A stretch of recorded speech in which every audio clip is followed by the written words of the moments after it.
Hello fellow spookies, jump scare mansion enjoyers. Do you want a scary painting with a chilling story? I got you. Let me do my scary voice.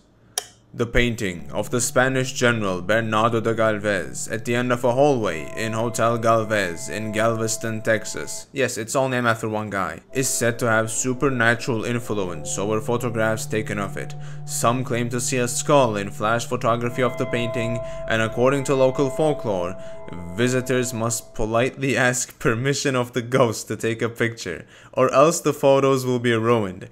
If you think this one is goofy, I can assure you, it only gets worse from here. Man proposes, God disposes.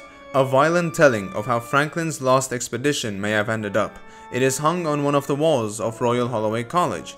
Let me do my spooky voice again. According to urban myth, a student of Royal Holloway College once committed suicide during exams by stabbing a pencil into their eye, writing, "The polar bears made me do it" on their exam paper. The polar bears made me do it. That sentence is so stupid. Like, imagine if I made a scary image of SpongeBob or something and then wrote "SpongeBob made me do it" on the thumbnail. Wouldn't that be so— oh wait, someone already did that. Look, they have a video on the same topic. This picture in particular is said to cause death and misfortune to anyone who looks at it for long enough. What? I showed that painting in my last video for a long time. Does that mean I'm gonna die? Oh, well, it's your problem now. Back to Galvez and the polar bears. You might be wondering, how did they earn the title of being cursed in the first place? What did Galvez do? Today, we find the real story behind the list of haunted paintings. The portrait of Galvez is haunted simply because Galveston itself is haunted. I mean, it has to be, right? Or else why would they open Galveston Ghosts, Galveston Ghost Tour, Al's Authentic Paranormal Tours? Hell, even the Hotel Galvez where the painting is in has multiple haunted locations. I found the source article that made most of the claims, though it is at times strangely written. We moved on to the haunted ladies' room off the lobby. A hotel worker, Hassan, says heard her name whispered in there. It felt cold. Ghost? Or air conditioning? And just when you think the article is getting good, suddenly you get hit with tours like mine are part of a popular Halloween overnight ghost dinner package. It starts at $269 and there's one date left. It's all just one big tourist scam, though there is an interesting thing about Galvez and most of the paintings I will describe today. People claim the painting's eyes follow them around. See, this is a very well documented phenomenon.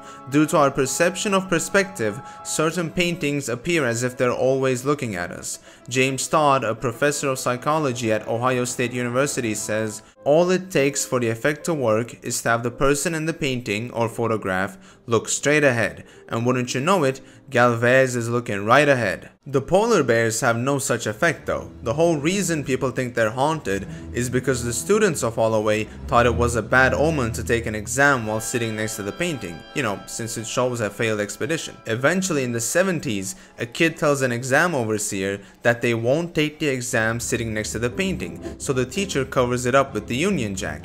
It's been covered up ever since, which is probably what fueled the creepypasta to begin with. Some cursed paintings are so stupid it feels like they were put on the list by mistake. Take for example Minovia or My Girlfriend. Legend says this undated portrait by Juan Luna, also known as Portrait of a Lady, is of the artist's wife, Paz Pardo de Tavera, who Juan Luna murdered. Okay, this part is true. He did murder his wife for cheating on him, and he wasn't even jailed for it, by the way. It was seen as temporary insanity. Anyways, according to the legend, the painting is now possessed by the spirit of Paz, who brings misfortune upon its owners. Past owners have died in car crashes, been forced into bankruptcy, and experienced miscarriage among other reported sorrows. Sounds all good on paper, just one problem though. This is not his wife. This is his favorite model, Angela Duche. So how did the painting get quote-unquote cursed? A light bulb over the artwork exploded at the Met Museum. That's it. Someone made the whole thing up after that. It's not too dissimilar to the portrait of Henrietta Nelson. People thought the painting was cursed since Henrietta's mausoleum was destroyed and her body was moved to a new location. The real reason it's called haunted? The painting was stolen for 7 years. It's just a sweet old lady. Same with love letters in the Driscoll Hotel in Texas. Urban myth says that in 1887, a 4-year-old girl named Samantha Houston, the daughter of a Texas governor, fell down the stairs and passed away, and the painting has her spirit and blah blah blah blah blah. You know the rest. Look, I have checked previous Texas governors, governors' daughters, governors' ex-wives' daughters, governors' sisters' daughters. No Samantha Houston exists. Even the Driscoll Hotel says no such thing happened. It was closed for most of 1887 due to economic problems. Just another case of person in painting looks straight ahead, people feel like they're being watched. I'm guessing it doesn't help that it's hung in an old spooky hotel. The main problem with haunted art is that if it were actually real, we would have found a way to weaponize it already. You turn on the news to see breaking news tonight as Israel has dropped the trumpet player into Gaza. The World Art Organization says this is the one that makes your balls explode if you look at it too close. Palestinian officials have issued the statement. This is the worst thing Israel have done to us since 45 minutes ago. This is so horrific, we may have to get Pete Davidson to do a second SNL cold open addressing it. The UN has stated we are f***ing useless. As the story updates, we will... What is that?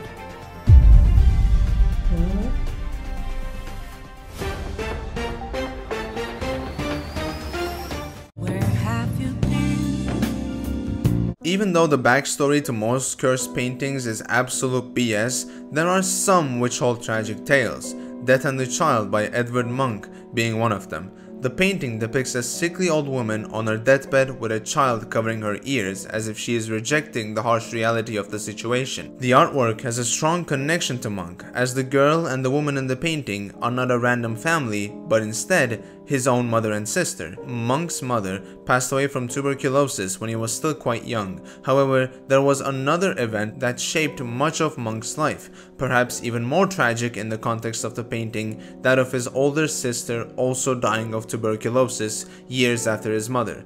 The painting depicts young Joanne with her sick mother Laura, not knowing she would face the same fate years later, almost looking as if she's trying to ignore death. It's not hard to see why people have claimed it to be haunted. On top of the tragic true story, it has the same following eyes effect as the others. In my opinion though, the sketch of the painting is even scarier, especially the face of the young girl. Another more sad than scary tale is that of Arshile Gorky's paintings. On March 1st, 1962, a Boeing 707 crashed into the Jamaica Bay only 2 minutes after takeoff, taking the lives of 95 people.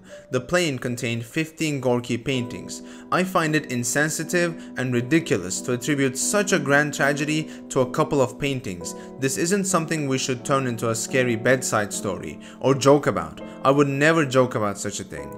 Also on that note, most of Arshile Gorky's paintings are influenced by his roots as an Armenian who lived through the Armenian genocide. Armenian immigration? Whew. There is another painting, or paintings, this one is extremely confusing, which have a true story behind them. The Crying Child and the Crying Children. Sounds like a shitty band name. Multiple sources claim multiple backstories for the haunting. The only thing we know for sure is that in 1985, the house of a couple burns down. They lose everything, and yet when they look through the rubble, they find their painting of a crying child completely unharmed.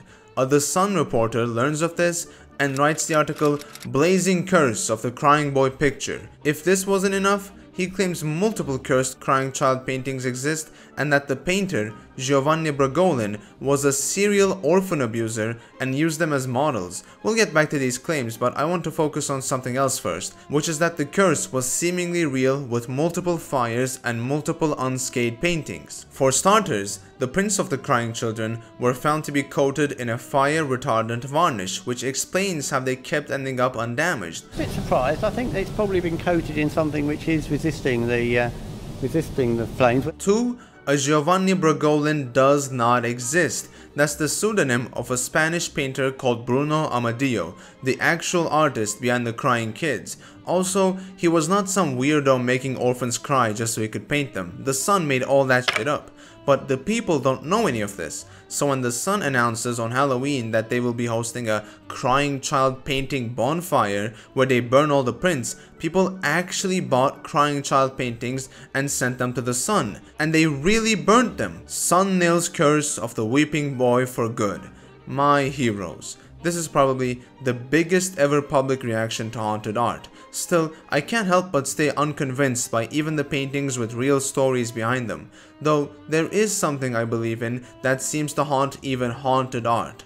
Money. Not the villain I appear to be. February 2000. eBay is still fairly new. You open the site to see a painting on sale. A disclaimer says the seller is not liable if anything happens to the buyer. The hands resist him. The painting, I will admit, is quite scary. The kid's face falls into that uncanny valley where he looks 30 and 12 at the same time, and I don't even want to touch upon the doll. I fucking hate creepy dolls. So why is it haunted? Because the eBay seller says so. Yep. That's all. No fun background story, no tragic event, just some guy calling it cursed for more attention. And I mean it worked, the painting sold for $1,000. Hell, just last month, a woman bought this portrait for £25, called it haunted, and managed to sell it for £1,700.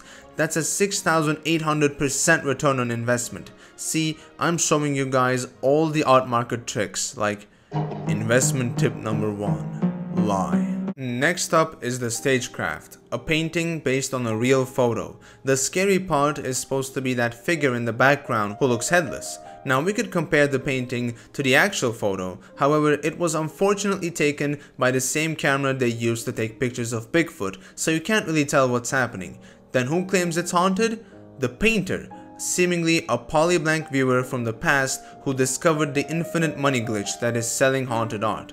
Another funny fake is the Rain Woman, a painting whose entire backstory comes from a single Russian magazine. Of course, the painting does not actually have some scary story behind it, and it is the work of a Ukrainian painter called Svetlana Telets. This marks the first and last time a Russian magazine would make up something about a Ukrainian. Damn, when did this guy get so political? My favorite haunted painting, though, is easily The Anguished Man. Clearly, a fun art project started years ago on YouTube, pioneering the YouTube horror we see today, with classics like The Anguished Man, new ghost activity caught on camera. Boy, ain't no fucking way, boy. Boy, ain't no. You'd think after 13 years they'd stop, but the channel is still active and uploading videos on the painting. I mean, the consistency. Oh, sorry, my friend sent me a picture. I must admit, I am still not convinced about haunted art. It seems that every time there is either a logical explanation to what has happened or someone is making up a story for attention. Oh, and if you are still watching, why not subscribe? You lose nothing. Thanks again for tuning into Polyblank, and I'll see you later. This is the type of shit I have to watch for research. Very fascinating haunted object, and it reminds me of Robert the Doll. Robert the Doll? What? Oh, hell no. No, we're done.